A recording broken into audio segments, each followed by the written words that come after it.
said, Hugh, Brian? That's correct? Yeah. I'm still here. Does that say that in here, that changing the scan density is effectively enlarging it? Well, it's enlarging it because you're increasing the number of pals. But you should say it because it confuses me. And not only that, we may need it if we're practicing that. Are we practicing that? Yeah, that was the whole point of going through the magnification factor and creating a scan density, because you've got to create a picture large enough to be what you want it to be as a target image. Never mind. Okay, but you see it now, right? Sure, yeah, absolutely. I just didn't.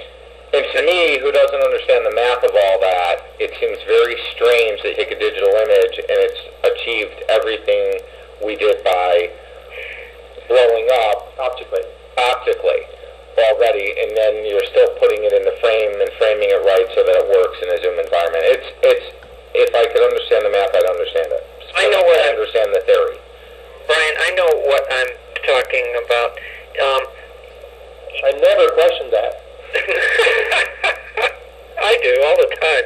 No, when I'm thinking enlarging, I'm thinking of analog development enlarging. Optically enlarging, yeah. Not digitally enlarging. Because are you digitally enlarging the photo when you up the scan density? Well, let me give you what the trade-offs. You're upping the scan density. Yeah. If you enlarge a photograph, yeah, you can scan it at a lower scan density than if you don't. Then you have to scan it at a high density to get the same result. Exactly. So that's why I don't think that a scanner is technically an enlarger. No, it performs a function because it has a variable scan density. Yeah.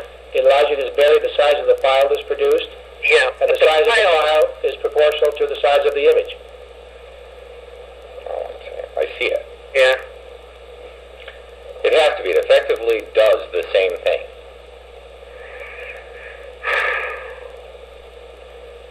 Yeah, I guess the scanner can do enlarging then, yeah. It can produce two different size files based on the same photograph being scanned at two different densities. Which is two different sizes. See, the brain doesn't think that. You just think 600 versus 900 just means more dots or something. Area. It doesn't mean that you have more area. Right. But is it? Well, but when you have more area, you scan at a lower density. You scan at 200 dpi versus 600 dpi. Well, what if there's no scan, no density, the camera does it? Then it's fixed by what the camera does. But can you set the camera to be the enlarger? No, you have very little control over that camera. That's when you go through the digital example. Right. That's what happens. What? You say, well, I got this digital picture, and I want to get a 20 times magnification, and you go through the math, and it says, stop. You can't get 20 times. You can only get 11.1 times. Why? Because you can't get more pixels in the target image than you've got in the source. So how do you achieve 20 times? You have to have a better digital camera. Okay, so you can buy a better digital camera that gives you more pels for the shot. Yeah. And as that comes due, that's going to give us greater magnification.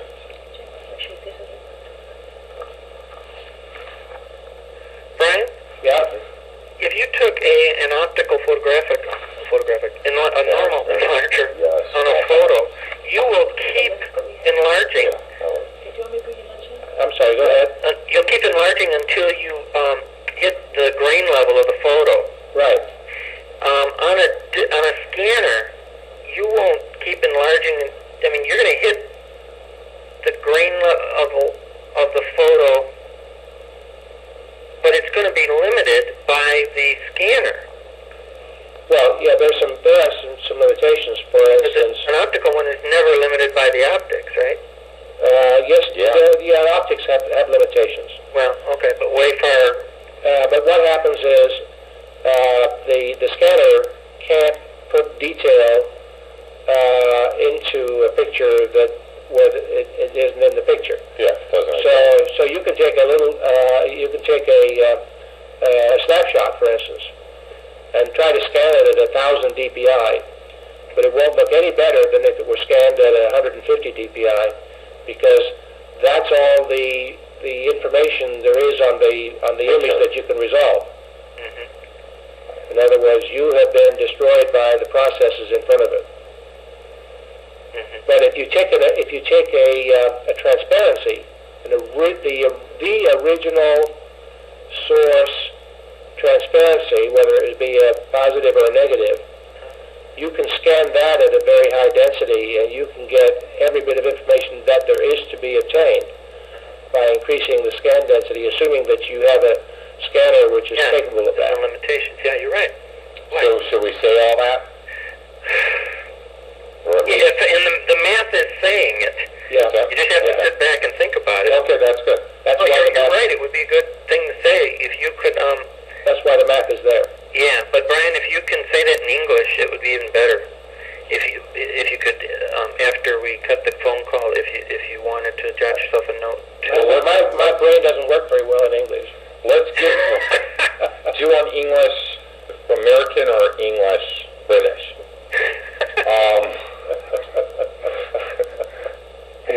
Let's define it. Let's go right here and define that. Because that is important. Okay, so what we're saying is that by increasing the scan density, it's effectively well, first of all, what is it actually doing? It's more data or pixels per image, and which lets you zoom, which will let you magnify deeper or more. Well, let's back it up. What we want is a large enough. Our objective is to get a large enough digital image file to permit the zooming and panning at the desired magnification to take place. There are two ways to obtain that size file. One is by enlarging photographically and scanning at a relatively low density, or by if the source image is of sufficient precision, to scan at a high density to create the same size file.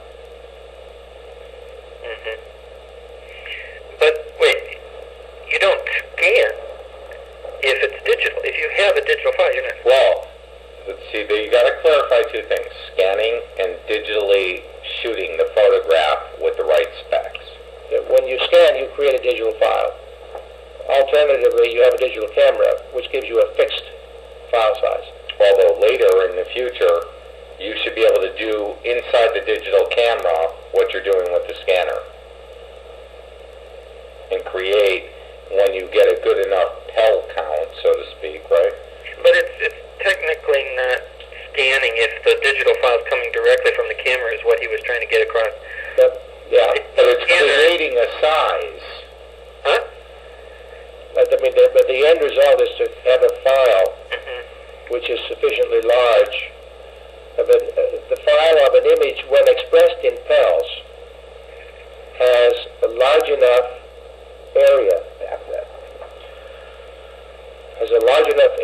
to allow you to zoom into the image and obtain the desired level of magnification. Without pixelating. Okay. No, that makes perfect sense.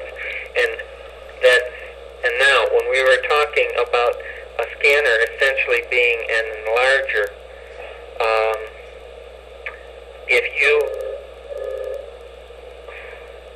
now see, when I think of a scanner, I think of analog to digital. It's taking optical and digitizing it. It's doing the capturing. Right, but On a digital camera, the CCD is doing the capturing, which is an array. which is a scanner. I see what you're saying. It is a scanner. Now, Right. but what Well, is the scan density everything out for your HV scanner, or to go buy a new the proper? No, you can control the scan density of the scanner. You can determine scanner. You can determine what your scan ratio is. Of a scanner. Yes. But not of a digital camera yet. Yeah, sure. You can go from 300 DPI to 600 DPI. On a digital camera. Sure, on my digital camera, I can set it to 300 for low res, to high to 600. That's when you do that. Right. You're getting a JPEG. Right. But if Or bitmap.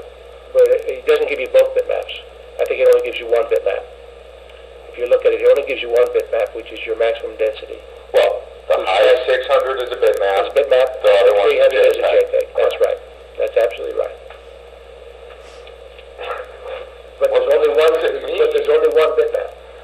You can only get one bitmap size out.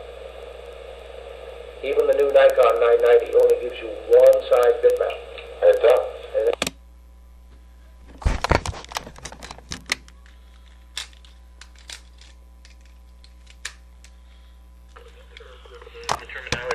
But let's okay. On page 17, you said? Yeah. Do we need to say bitmap on line 2?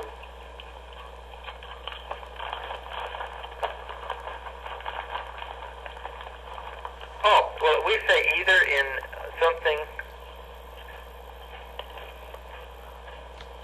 Well, actually, this is too restrictive. We should say the enhanced digital image files provided to the server in a digital image format, digitized as a digital file or something, right? Right.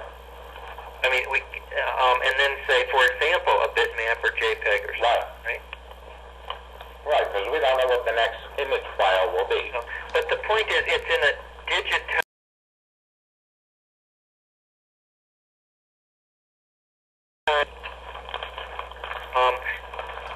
Brian, can we digitized format as opposed to vector-based format? No. No. How come? Because the vector-based format is also a digital format. No, I said digitized. Oh. That's why in some of the claims, I don't know if you read it, I use the word digitized image. To me that means pixelated or bitmapped or... Well, if you take a line drawing and you digitize it,